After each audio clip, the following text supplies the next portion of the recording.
политической комиссии о том, что у действующего парламента истекают сроки, и он не имеет моральное политическое право быть инициатором главного документа, это Конституция.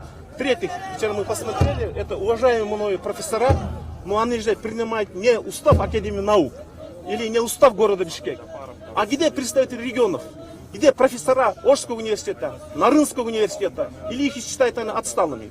Поэтому их документ это узкий круг лиц, нелегитимен, и пока придет легитимная власть, вновь избранный президент, новый парламент, и с участием гражданского общества мы должны принимать Конституцию только в следующем году.